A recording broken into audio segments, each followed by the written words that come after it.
siguiente. Les comento a ustedes que aquí tenemos dos de los elementos fundamentales que no pueden faltar en una sinagoga, junto con la mikvah y con la comentaba por ejemplo la zona reservada a mujeres, o la mikvah, que es el pupitre en el que se leen que se desarrollan los rollos, ¿no?, del Talmud. Aquí tenemos, por ejemplo, lo que queda del Ejal. Es esa pequeña hornacina donde se guardan esos rollos. Está muy desfigurada porque, bueno, el alzado está perdida por esta hornacina del siglo XVII y siglo XVIII, y además está amortizada intencionadamente, algo que es muy común en el momento, es decir, la intención de borrar toda huella judía una vez que se han expulsado, pues es patente, solamente aquí, en muchos sitios se ve también. Pero bueno, algo tenemos del Ejal. También tenemos las escaleras de acceso a Ejal, que están aquí también disimuladas, parcialmente ocultas por el presbiterio del siglo XVI. Yo ahora mismo estoy en el presbiterio del siglo XVI, pero justo debajo hemos visto, por aquel lateral, hemos visto las escaleras que acceden desde el suelo de la sinagoga hacia el Ejal. Además, es el único sitio donde hemos encontrado un enlucido rojo. Todos los demás relucidos que tenemos son blancos, y en este, por la especial significación que tiene esa escalera de acceso, pues está enlucido de color rojo. Yo voy a pasar ahora aquí al pavimento, al suelo de la sinagoga, el último, porque ahí tenemos otros pavimentos. Hemos ido bajando en este sondeo, hemos ido bajando buscando los niveles fundacionales de la sinagoga. Este es el que corresponde a 1492, es el momento de la expulsión. Y aquí tenemos el banco perimetral. El banco perimetral continúa por ahí, pero hoy está ya enmascarado por el comulgatorio del siglo XVI. Al comulgatorio pertenecería, pues, este muro que están ustedes viendo aquí, que enmascara, oculta el banco perimetral. En la sinagoga los fieles se sientan alrededor y no con un cristiano, mirando hacia el banco. Entonces, como les decía, este es el momento de la última ocupación de la sinagoga, y luego aquí, sin embargo, nosotros hemos seguido bajando, todavía podemos bajar ahí más, buscando los niveles fundacionales de la sinagoga. En el siglo XVI, cuando se establece aquí en el Hospital de la Misericordia, es cuando se construye el presbiterio y un nuevo pavimento. Los pavimentos, desde el momento de la sinagoga hasta el siglo XVII, que es el que están ustedes pisando, son siempre terrizos. Yo estoy pisando un pavimento, pero esto también es otro pavimento. A este pavimento solamente le corresponde construido el anillo, pues el presbiterio, como les decía. Yo ahora mismo estoy pisando el pavimento del siglo XVI. Ya hemos pasado del 1492 al siglo XVI. Por último, la gran obra de reforma del inmueble en el siglo XVII y el siglo XVIII, pues adosa tanto esa nave como esta nave. Este muro es el original, igual que lo tiene allí, se demueve, se derriba para construir las arcadas y poderle añadir la torna lateral. Y además el claustro. Y ahora, si les parece, vamos a salir al patio fuera. ¿Puedes saltarme un poquito bueno, sí, los paramentos? Uno de los proyectos que están pendientes de desarrollarse es en la reforma del 17 hay un requerido de la cubierta, que lo hemos visto aquí, se ve menos porque está todavía el resto de la última pintura, pero por el exterior se ve muy bien. Se recrece en la techumbre, se construye la cubierta, el artesonado, perdón, que es original del siglo XVII.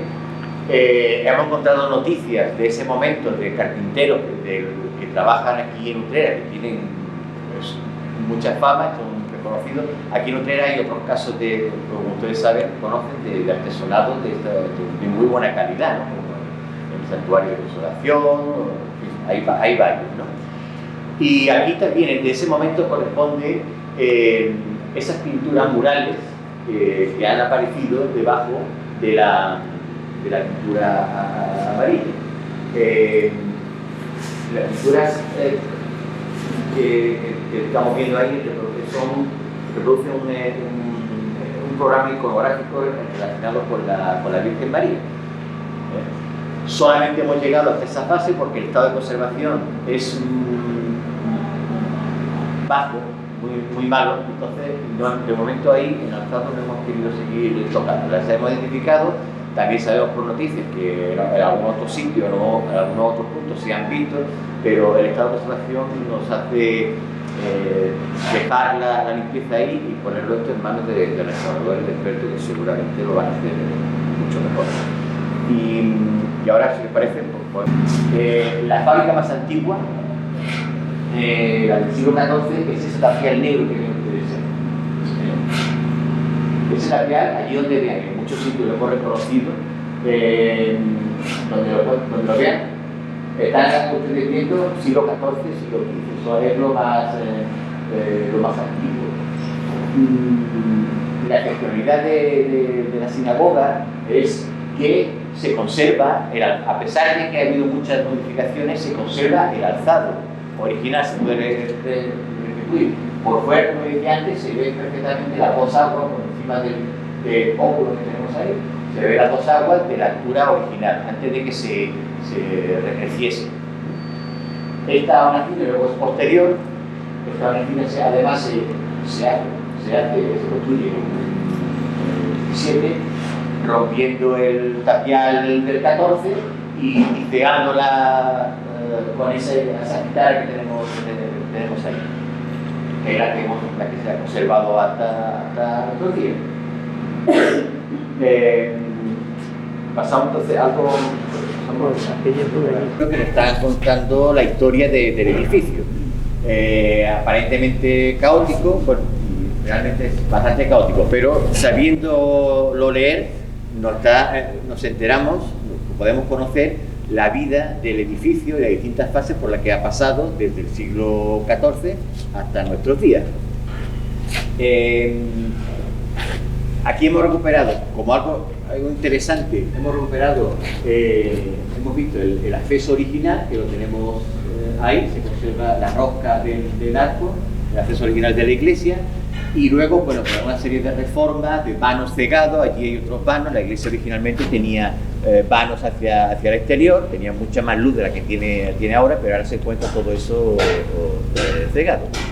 Si pasamos al... ¿Y ese vanamiento del 14? Sí, donde vemos eso también, donde vemos el tapial ese negro que hemos sacado, está muy parcheado, todo eso, por ahí también se ve, es del siglo XIV. Este muro además continúa hasta la calle Niño Perdido, hemos seguido el rastro de esa fábrica y bueno, cuando lo planteamos, lo dibujamos en plano, vemos que, como decíamos antes, estamos ante un complejo sinagogal, no es simple, es algo que excede la mera sala de oración, que es donde estamos ahora mismo, esta nave central. Entonces, aún nos quedan por ver otros paramentos en el sector oriental del inmueble para confirmar que efectivamente sigue esas fábricas del siglo XIV y del siglo XV, pues se extienden por toda, prácticamente, seguramente por la manzana, allí donde no haya habido una sustitución inmobiliaria muy reciente. Mucho interés porque es uno de los ámbitos candidatos a localizar la mikvé, el baño ritual. De hecho, tenemos agua. La mikvé, como les decía antes, es una piscina donde el baño se hace por inmersión, que además debe tener agua corriente, no puede ser agua estancada, tiene que ser agua corriente. Entonces, una vez que despejemos esta zona y podamos pasar por aquí el georradar, esperamos encontrar algún sitio, alguna anomalía que nos permita bueno, pues plantear algún sondeo para localizarlo. Es una estructura que no puede faltar. El baño ritual no puede faltar entonces tiene que salir en algún sitio. Pues aquí, un poco más para allá. Aquí, como curiosidad, pueden ver un recrecimiento de cotas muy fuerte y reciente.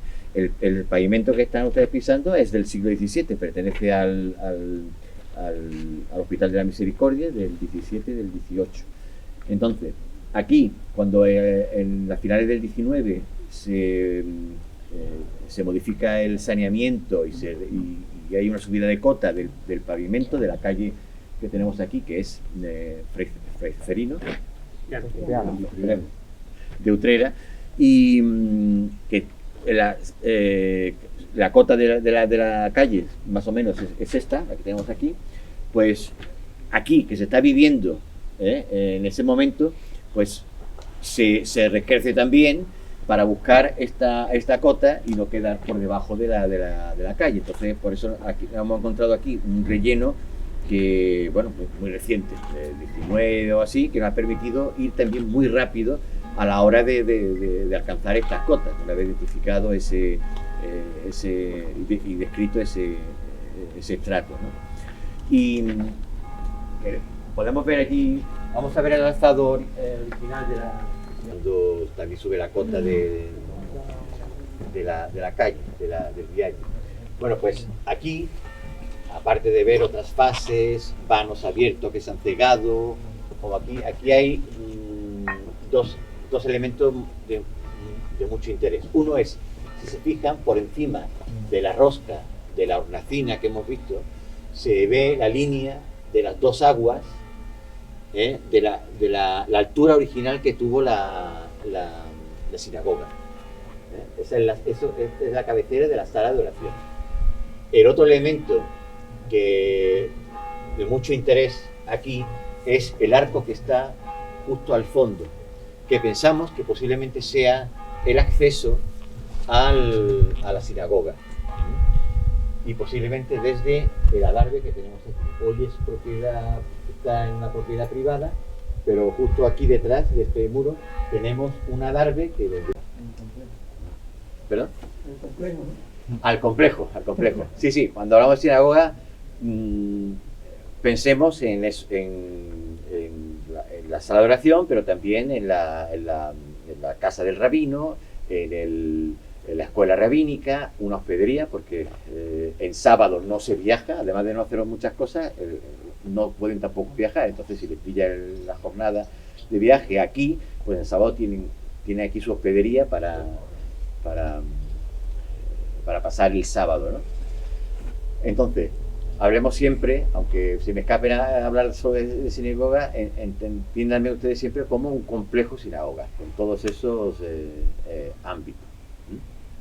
Y como les decía, pues excediendo lo que hoy conocemos del inmueble de la calle Niño Perdido. En otras fincas, pues sigue prolongándose los muros que hemos detectado que pueden ser de los momentos fundacionales del siglo XIV y siglo XV. La planimetría que hemos puesto aquí, pues pueden ver las distintas fases. La fase de la sinagoga, donde se ve la sala de oración.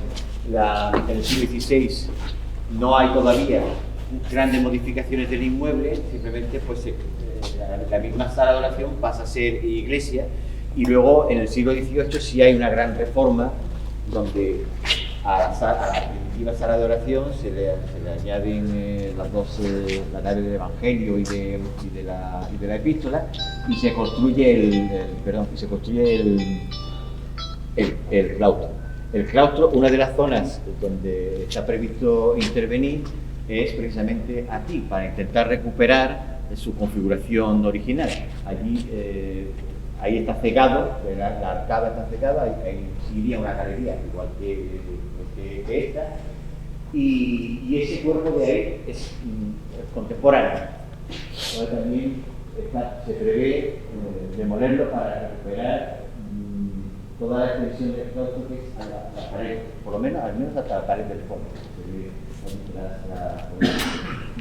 Por lo cual, bueno, pues, es un espacio bastante interesante, ¿no?